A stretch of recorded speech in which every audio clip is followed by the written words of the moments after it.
ఒంటరితనం కూడా ఒక అదృష్టమే. బ్రతుకుపై ఆశ ఉండదు, చావంటే భయము ఉండదు కదంటారా. కావాలన్నా తిరిగి రానిది గతం, వద్దనుకున్నా వచ్చేదే మరణం. ఎంత ఉన్నా చాలనిదే ధనం, ఖర్చు పెట్టినా కూడా కొనలేనిదే స్నేహం. జీవితంలో కొందరి దెబ్బల వల్ల నొప్పి తెలియదు, కానీ దారి తెలుస్తుంది కదంటారా. ప్రేమ ఉన్న చోట అహం ఉండకూడదు, స్నేహం ఉన్న చోట విలువలు అడ్డు రాకూడదు. బంధం ఉన్న చోట ధనభేదం ఉండకూడదు, అలాగే బాధ్యతలు ఉన్న చోట బరువు అనిపించకూడదు. అర్థమైందనుకుంటా. కోరుకున్నది రాదు, అనుకున్నది జరగదు, నచ్చింది ఉండదు, ఉన్నది నచ్చదు. ఇక ఇదే జీవితం అంటే. వ్యాధి లేని శరీరం, అలాగే వేదన లేని మనసు, ఇవే మనిషికి తరగని ఆస్తులు. జీవితంలో నిశ్శబ్దం, అలాగే చీకటి, ఇవి నేర్పే పాఠాలు ఎంతో లోతైనవి. ఎందుకంటే నిశ్శబ్దం ఎప్పుడు కూడా నిజాన్నే చెప్తుంది. ఇక చీకటి మన అనుకున్న మనుషుల యొక్క నిజ స్వరూపాన్ని చూపుతుంది. ఎప్పుడు కూడా అతి స్నేహం, అతి ప్రేమ, అతి చనువు మనశ్శాంతికి హానికరం. అతిగా అనుబంధాలు పెంచుకుంటే అదే స్థాయిలో బాధని కూడా భరించాల్సి ఉంటుంది. గుర్తుపెట్టుకోండి, నిజం బాధను కలిగిస్తుంది, అబద్ధం ఆనందాన్ని కలిగిస్తుంది. కానీ ఆనందపడ్డవారు బాధపడే రోజు తప్పకుండా వస్తుంది. అలాగే బాధపడిన వారు ఆనందపడే రోజు కూడా తప్పకుండా వచ్చి తీరుతుంది. భగవంతుడు నీకు కష్టాలను ఇచ్చేదే నిన్ను బాధ పెట్టడానికి కాదు. ఎంతమంది నీతో నిజాయితీగా ఉన్నారు, అలాగే ఎంతమంది నటిస్తున్నారు అని నీకు తెలియజేయడానికి మాత్రమే. గుర్తుపెట్టుకో, భర్తలను మోసం చేసే భార్యల యొక్క ప్రవర్తన ఎలా ఉంటుంది అంటే, వారు తమ భర్తను ఎన్నడూ గౌరవించరు, అలాగే వారిని ఎంతో చులకనగా చూస్తూ అందరి ముందు తక్కువ చేసి మాట్లాడుతూ ఉంటారు. తన భర్త యొక్క గౌరవాన్ని సమాజంలో లేకుండా చేస్తారు. సమాజం కూడా తన భర్తని చులకనగా చూసే స్థాయికి వారు దిగజారుస్తారు. భర్త వద్దు అని హెచ్చరించినప్పటికీ కూడా పరపురుషునితో చనువుగా మాట్లాడుతూ ఉంటుంది. భర్త మాటను ఎన్నడూ కూడా లెక్క చేయదు. భర్త తరపు బంధువులను చాలా చిన్న చూపు చూస్తుంది.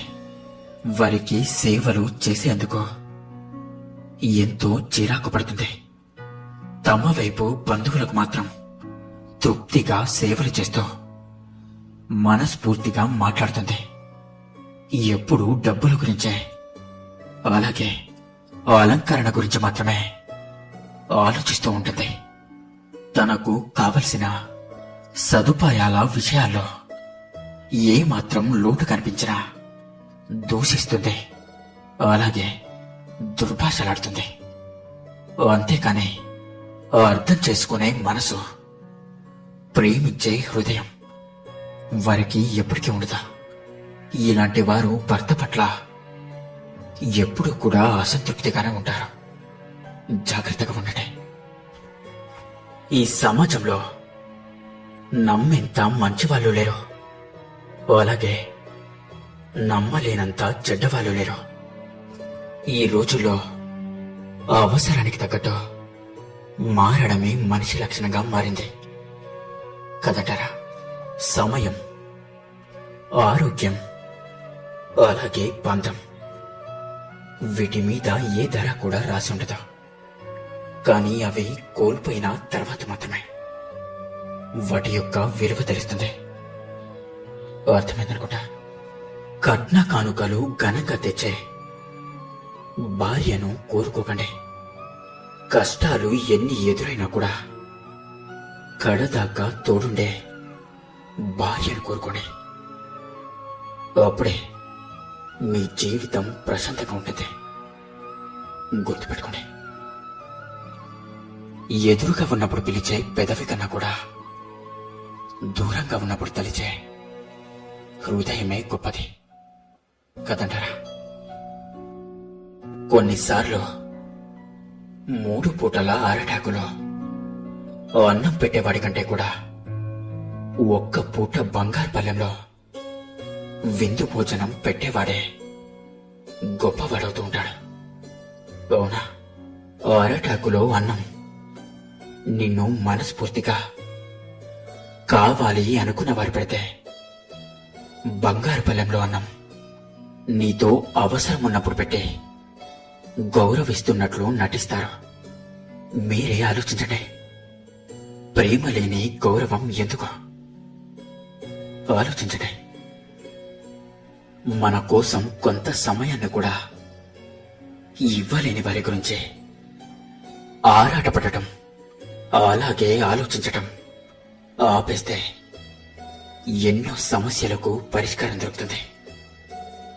ఒకరి ఎదుగుదల చూసి నీకు ఈర్ష్య, అసూయ, ద్వేషం చెందుతున్నావంటే నీ ఎదుగుదల అక్కడితో ఆగిపోయింది అని అర్థం. వీలైనంత తొందరగా నిన్ను నువ్వు మార్చుకోకపోతే నీ అనుకున్న వాళ్ళే నిన్ను అసహ్యించుకుంటారు. గుర్తుపెట్టుకోండి. అందరూ అంటూ ఉంటారు, డబ్బు అనేది ఇద్దరు మనుషుల్ని విడదీస్తుంది అని. కానీ అది నిజం కాదు. డబ్బు అనేది ఇద్దరి నిజ స్వరూపాల్ని బయటపెడుతుంది, అంతే. అధర్మం గెలిచింది అంటే దాన్ని నాశనం చేసే ఒక నిజం ఎక్కడో ఒకచోట ఊపిరి పోసుకుందనే అర్థం. గుర్తుపెట్టుకోండి. ఉన్న బలంగా మీరు మీ భవిష్యత్తును మార్చుకోలేరు, కానీ మీ అలవాట్లను మాత్రం మార్చుకోవచ్చు. ఖచ్చితంగా మీ యొక్క అలవాట్లు మీ భవిష్యత్తును తప్పకుండా ఉన్నతంగా మారుస్తాయి. ప్రయత్నించి చూడండి, మీకే అర్థమవుతుంది. మూర్ఖులకు ఎంత తక్కువ స్పందిస్తే మన జీవితం అంత ప్రశాంతంగా ఉంటుంది. గుర్తుపెట్టుకోండి. తుమ్మ చెట్టు ఎంత ఎత్తుకు ఎదిగినా మనం తులసి చెట్టునే పూజిస్తూ ఉంటాం, అవునా? అలాగే చెడ్డవాడు ఎంత గొప్పవాడైనా సరే, గొప్ప మనసున్న మంచివారినే గౌరవిస్తాం. ఎంత ధనం ఉండి మాత్రం ఏం లాభం? గుణం లేనివాడు ఎప్పుడూ కూడా గుడ్డివాడే కదంటారా. జీవితం ఎప్పుడూ కూడా నీకు విజయాన్ని ఇవ్వదు, కేవలం అవకాశాలను మాత్రమే ఇస్తుంది. ఆ అవకాశాలను విజయాలుగా మార్చుకునే శక్తి నీ చేతిలోనే ఉంటుందని ఎప్పుడూ మర్చిపోకు. ధైర్యంగా ఉండటే, విశ్వాసాన్ని ఎప్పుడు కూడా కోల్పోకూడదు. ఇక అందరూ నాతో పాటు ప్రేమతో ధ్యానించండి. రాధా కృష్ణ.